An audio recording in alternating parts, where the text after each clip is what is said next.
Welcome back সবাইকে।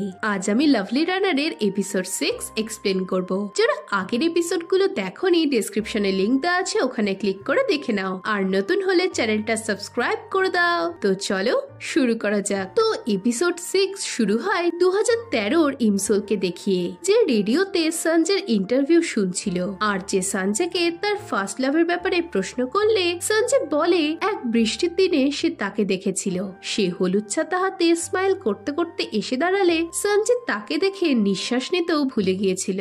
এই শুনে ইমসোল ভাবে সে লাকি গার্ল কে হতে পারে।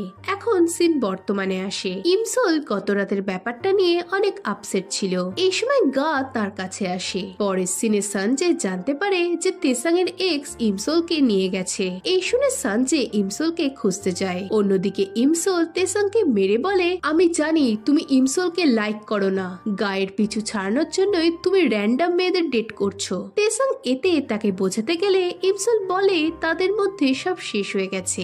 আর সে যদি কখনো তেসাং এর কাছে এসে বলে সে ব্রেকআপের ব্যাপারটা ভুলে গেছে, আর যদি সে আবারও প্যাচ আপ করতে চায়, তবে তেসাং যেন তাকে পাত্তা না দেয়। এই বলে ইমসোল চলে গেলে তেসাং আপসেট হয়ে পড়ে। এরপর ইমসোল রাস্তা দিয়ে যাওয়ার সময় পুলের ধারে রেকর্ডিংটা শুনতে পেয়ে নিজের ওপর ভীষণ বিরক্ত হয়। এই সময় সঞ্জয় তার সামনে চলে আসে আর তাকে তেসাং এর সাথে ব্রেকআপ করতে বলে। এদিকে ইমসোল পুলের ধারে বলা সঞ্জয়ের কনফেশন শুনে হা হয়ে যায়। সে বুঝতে পারে না সে কি ঠিক শুনছে।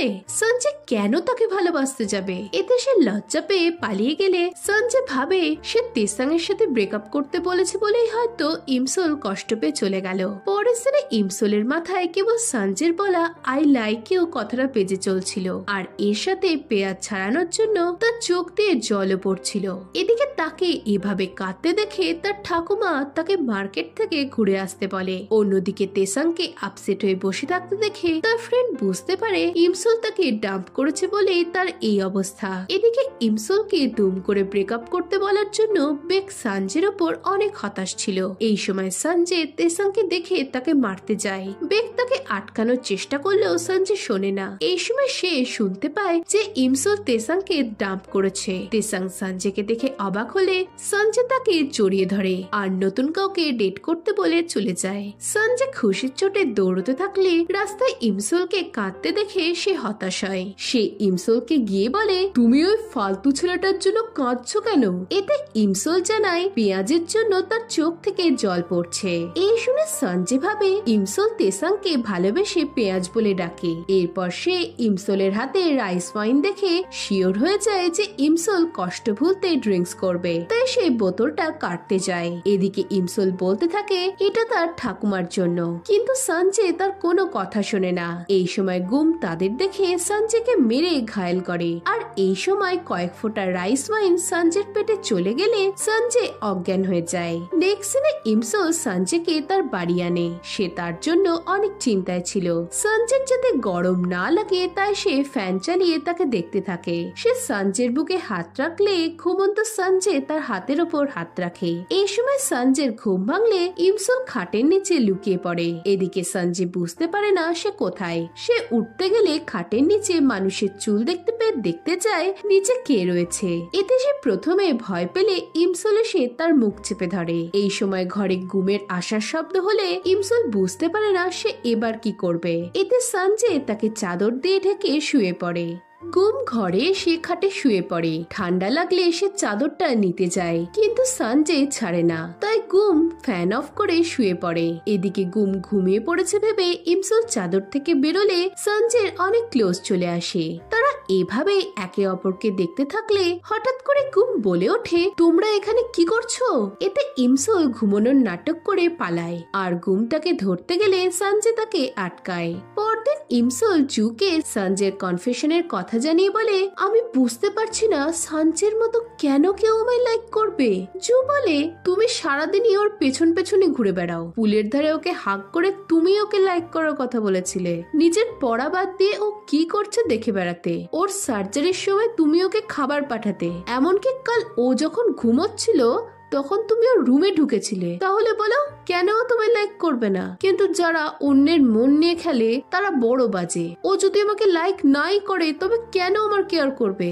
এদিকে এই শুনে ইমসল অবাক হয়ে জানতে চায় কে কাকে লাইক করে। এতে জু কথাটা ঘুরিয়ে দেয়। পরের সিনে সানজে কোচিং এ এলে ইমসল অনেক খুশি হয়। অন্যদিকে তেসাং মুড অফ করে বসেছিল। এই সময় তার ফ্রেন্ড জানায় যে গা ইমসলকে হ্যারাস করেছে। এই শুনে তেসাং বিরক্ত হয়। এরপর সে ইমসলের দেওয়া টেরিটা নিয়ে বেরিয়ে পড়ে। এদিকে সানজের রিপোর্ট কার্ড দেখে ইমসল প্রশ্ন করে এত বাজে মার্কস নিয়ে তুমি কলেজে ভর্তি হবে কি করে? এদিকে সানজের মন টিভিতে খেলার দিকে ছিল। সে জানায় সে স্পেশাল স্টুডেন্ট হওয়ার জন্য কম মার্কসেও সে ভর্তি হতে পারবে। এই শুনে ইমসলও এক্সাম নিয়ে চিন্তায় পড়ে গেলে তার গলায় খাবার আটকে যায়। সানজে তার কেয়ার করলে ইমসল হা হয়ে যায়। এই সময় কোরিয়া আবারও গেমে জিতে গেলে সানজে অনেক খুশি হয়। রাতে বাড়ি ফেরার সময় বৃষ্টি শুরু হলে ইমসলের মনে পড়ে সে তার ছাতাটা কোচিং এই ফেলে এসেছে। এই দেখে সানজে ও সে একই ছাতায় বাড়ি আসতে থাকে। এই সময় সানজে ইমসলকে মাঠে খেলা দেখতে যাওয়ার কথা বললে ইমসলের জুর কথা মনে পড়ে সে এক্সামের বাহানা দেয়। কিন্তু সানজে তাও তাকে রিকোয়েস্ট করতে থাকলে ইমসল বলে যদি সানজে তার ইংলিশ বুক গোটাটা মুখস্থ করে ফেলে তবে সে যাবে। এই শুনে সানজে কথা দেয় সে একদিনেই সব পড়ে ফেলবে। এরপর তারা বাড়ি ফিরলে সেখানে তেসাংকে দেখতে পায়। তেসাং ইমসলের সাথে কথা বলতে চাইলে ইমসল প্রথমে না করে দেয়। এতে তেসাং তার দিকে আসতে গেলে সানজে তাকে আটকায়। এদিকে দুজনের মধ্যে ঝগড়া করতে দেখে ইমসল তেসাং এর সাথে কথা বলতে রাজি হয়। এতে সানজে তাকে প্রথমে আটকাতে চায়, কিন্তু নিজেকে কুল দেখানোর জন্য সে তাদের কথা বলতে বলে বাড়ি ঢুকে যায়। পরের সিনে ইমসল তাকে ভুলে যেতে বললে তেসাং কাঁদতে কাঁদতে জানায় সে পারবে না। ভালোবাসা যদি পাপ হয় তবে সে পাপী হয়ে মরণ অব্দি ইমসলকে ভালোবেসে যাবে। এই শুনে ইমসল কাঁদতে কাঁদতে তেসাংকে জড়িয়ে ধরে বলে সেও তেসাংকে ভুলতে পারবে না। এখন এই সবই সানজের কল্পনা ছিল। সে নিজেকে বোঝানোর চেষ্টা করেও স্থির থাকতে পারে না। এদিকে ইমসল তেসাংকে যা বলার জলদি বলতে বললে তেসাং বলে সে জানতো না গা তাকে হ্যারাস করেছে। সে জানতে চায় ইমসল কি কষ্ট পেয়েছে। এতে ইমসল না বলে। এরপর তেসাং তাকে সরি বলে জানায় সে তাকে ইউজ করেনি। ইমসল বলে তবে তুমি কেন আমার সাথে ঘুরতে গিয়েছিলে? এতে তেসাং জানায় হয়তো সে তাকে লাইক করতে শুরু করেছে। এই শুনে ইমসলের হাসি পায় আর সে তেসাংকে দেওয়া টেডিটা কাটতে গেলে তেসাংও সেটা ছাড়তে চায় না। এই সময় টেডির মধ্যে থেকে বেজে ওঠে তেসাং আমাদের ভালোবাসা সারা জীবন থেকে যাবে। এই শুনে ইমসল এম্বারেস হয়ে ভাবে তার জীবনের শত্রু তার অতীত। অন্যদিকে সানজে তার বাবার সাথে বাগানে কাজ করতে থাকলেও তার মন ইমসলের দিকেই পড়েছিল। সে বারবার ইমসল বাড়ি ফিরলো কিনা দেখতে থাকে। নেক্সট সিনে তেসাং এর ইমসলের কথা মনে পড়তে থাকে। এই সময় একটা বাচ্চাকে বাঁচাতে গিয়ে তার অ্যাক্সিডেন্ট হয়ে যায়। পরদিন ইমসলকে তার মা জানায় সে তার ফ্রেন্ডদের সাথে জেজু আইল্যান্ডে ঘুরতে যাচ্ছে। এই শুনে ইমসলের মনে পড়ে পাস্টে সে তার মাকে ট্রিপে যাওয়া নিয়ে অনেক কথা শুনিয়েছিল। তাই সে এবার তার মাকে ছাড়তে আসে আর তাকে ট্রিপে গিয়ে অনেক এনজয় করতে বলে। এরপর সে তার মাকে গতদিনের দেখা লোকটার সাথে যেতে দেখলে অনেক খুশি হয়ে যায়। নেক্সট দিনে সে থানায় গিয়ে বলে 1 অক্টোবর তার কোনো ক্ষতি হতে পারে। এতে পুলিশ তার কথায় বিশ্বাস না করে তাকে বাড়ি পাঠিয়ে দেয়। অন্যদিকে ট্যাক্সি ড্রাইভারটা ইমসলের ঠাকুমাকে ফোন করে ইমসলের ফোন পাওয়ার কথা বললে ঠাকুমা তাকে তাদের বাড়ির অ্যাড্রেস দিয়ে ফোনটা কুরিয়ার করে দিতে বলে। পরের সিনে সানজে সারাদিন পড়া করে সব মুখস্থ করে নেয়। রাতে ইমসল কোচিং এ গিয়ে ঘুমন্ত সানজেকে দেখে অনেক খুশি হয়। পরের সিনে সানজের ঘুম ভাঙলে সে পাশের টেবিলে ইমসলকে দেখে স্মাইল করে। সে এক মনে ইমসলকে দেখতে থাকে। এই সময় ইমসলের ঘুম ভেঙে সানজেকে দেখে তার হার্টবিট বেড়ে যায়। সে বাইরে গিয়ে জল খেতে থাকলে সানজে তার কাছে এসে কি হয়েছে জানতে চায়। ইমসল এতে আবারও ঘাবড়াতে থাকলে সানজে বলে তুমি কি জেনে গেছো? ইমসল কি বললে সানজে কিছু বলতে চায়, কিন্তু কথা ঘুরিয়ে সে বলে সে সব মুখস্থ করে ফেলেছে, তাই তারা কাল বেসবলের ফাইনাল দেখতে যাবে। এই বলে সে মনে মনে বলে কাল তোমাকে আমি একটা কথা বলবো। পরদিন সবাই বেসবল ফাইনাল দেখার জন্য মাঠে জড়ো হয়। সানজে ভিড়ে ইমসলের জন্য অপেক্ষা করতে থাকলে সে কোল্ড ড্রিঙ্কস হাতে চলে আসে। এই দেখে সানজে ইমসলের হাত থেকে ড্রিঙ্কস খেলে ইমসলের হার্টবিট আবারও বেড়ে যায়। অন্যদিকে ইমসলের সাথে ম্যাচ দেখার জন্য জুত চিকেন হাতে বাড়ি এলে গুম জানায় সে নেই, তাই সে চলে যেতে গেলে গুম তাকে আটকায়। এতে জুর হার্টবিট বেড়ে গেলে গুম তাকে চিকেন গুলো তাকে দিয়ে দিতে বলে। এরপর তারা একসাথে ম্যাচ দেখতে থাকে। গুম জুকে চিকেন খেতে দিলে জু ভাবে গুম হয়তো তার অনেক খেয়াল রাখে। সে ধীরে ধীরে গুমের কাজে ইমপ্রেস হতে থাকলেও সে নিজেকে বোঝায় এটা তার করা উচিত না। এই সময় ম্যাচের খুশিতে গুম জুকে হাক করলে জু পুরো জোনড আউট হয়ে যায়। এমন সময় গুমকে তার গার্লফ্রেন্ড ফোন করে। এদিকে তার গার্লফ্রেন্ড আছে শুনে জু অনেক কষ্ট পেয়ে চলে যায়। নেক্সট সিনে কোরিয়ার জেতার সম্ভাবনা তৈরি হলে সানজে ও ইমসোল সেলিব্রেট করতে থাকে। এদিকে হাসপাতালে বসে তেসাং তাদের টিভিতে দেখে অনেক হার্ট হয়। এই সময় সে সেখানে ইমসোলের মাকে দেখে। অন্যদিকে কোরিয়া জিতে গেলে ইমসোল খুশিতে চেয়ার করতে থাকে আর সানজে এক দৃষ্টে তাকে দেখতে থাকে।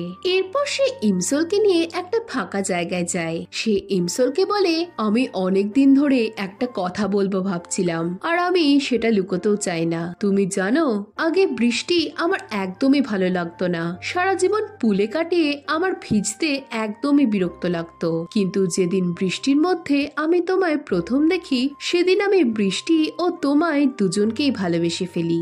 এই শুনে ইমসোল কি বলবে বুঝতে পারে না। এই দেখে সঞ্জে তাকে পরে উত্তর দিতে বলে। এই সময় তেসাং সঞ্জেকে ফোন করে ইমসোলের মার ব্যাপারে বললে সঞ্জে তখনই ইমসোলকে নিয়ে হাসপাতালে যায়। ইমসোল ডক্টরকে দেখে চিনতে পারে যে এই লোকটি তার মার ফ্রেন্ড। ডক্টর জানায় তার মা অসুস্থ, কিন্তু চিন্তার কোনো কারণ নেই, সার্জারির পরই তার মা ভালো হয়ে যাবে। এই শুনে ইমসোল কাঁদতে শুরু করলে সঞ্জে তাকে কমফর্ট করে। এরপর ইমসোল তেসাংকে থ্যাংক ইউ বলে। ইমসোল জানতে চায় তেসাং কি আবারও মারপিট করে চোট পেয়েছে। এতে তেসাং না বললে ইমসোল খুশি হয়। এই সময় একজনকে হুইল চেয়ারে দেখে ইমসোল বলে, তেসাং আমি জানি না তোমার লাইফে কি চলছে, কিন্তু আমি চাই তুমি তোমার বর্তমানটা ভালো করে কাটাও, যাতে পরে কোনো রিগ্রেট না হয়। তুমি আমার ফার্স্ট লাভ বলে আমি এসব তোমায় বলছি, যাতে তুমিও তোমার ভাগ্য চেঞ্জ করতে পারো। এই বলে সে চলে গেলে সঞ্জে তাকে দেখতে থাকে। নেক্সট সিনে সঞ্জে হাসপাতালে ইমসোলের সাথে দেখা করতে আসে। সে ইমসোলকে তার শরীরের যত্ন নিতে বলে। এতে ইমসোল জানায় সে ঠিক আছে। এরপর সে সঞ্জেকে বলে সঞ্জের প্রতি তার কোনো ফিলিংস নেই। সে অল টাইম সঞ্জের আশেপাশে থাকে বলেই হয়তো সঞ্জে কনফিউজড হয়ে গেছে, তাই সে যেন তার প্রতি কোনো ফিলিংস না রাখে। এই শুনে সঞ্জে অনেক কষ্ট পায়, আর এদিকে ইমসোলেরও অনেক কষ্ট হয়। নেক্সট সিনে ইমসোলের অ্যাক্সিডেন্টের দিন দেখি ইমসোল ঠিক করে নিয়েছিল আজ যাই হোক না কেন সে বাড়ি থেকে বেরোবে না। অন্যদিকে সঞ্জে অনেক কষ্টে ছিল। সে কোচিং এ ইমসোলের ছাতা দেখে ইমসোলকে মেসেজ করে দেখা করতে ডাকে। এতে ইমসোল জানিয়ে দেয় সে আজ যেতে পারবে না। এই লিখে সে বাইরে তাকালে সঞ্জেকে বেরোতে দেখে বোঝে যে সঞ্জে তার মেসেজ দেখেনি। সঞ্জে পার্কে ইমসোলের জন্য অপেক্ষা করতে থাকলেও সে যায় না। এই সময় বৃষ্টি শুরু হলে ইমসোলের চিন্তা শুরু হয়। সে নিচে এলে দেখে সঞ্জে ছাতা না নিয়ে বেরিয়েছে, তাই সে দরজার কাছে ছাতা হাতে দাঁড়ালে এক কুরিয়ার বয়কে দেখতে পায়। এতে তার মনে পড়ে সঞ্জে তাকে বলেছিল তাদের প্রথম দেখাতে ইমসোল তাকে কুরিয়ার বয় ভেবেছিল। এই সময় তার সেই দিনটার কথা মনে পড়ে। এরপর মনে পড়ে 2013-তে সঞ্জে ইন্টারভিউতে তার ফার্স্ট লাভের ব্যাপারে বলেছিল যে সে বৃষ্টির দিনে হলুদ ছাতা হাতে তার কাছে এসেছিল। এতে ইমসোল বুঝতে পারে সেই সঞ্জের ফার্স্ট লাভ। এই বুঝে সে সঞ্জের কাছে যাওয়ার জন্য বেরিয়ে পড়ে। এমন সময় তার সামনে ট্যাক্সি ড্রাইভার চলে এলে ইমসোলের মনে পড়ে অ্যাক্সিডেন্টের রাতে এক ট্যাক্সি তাকে কিডন্যাপ করার চেষ্টা করছিল। এটা মনে পড়ে সে ভয় পেয়ে যায়। অন্যদিকে অনেকক্ষণ বৃষ্টির মধ্যে ওয়েট করার পরও ইমসোল না এলে সঞ্জে বাড়ির দিকে আসতে থাকে।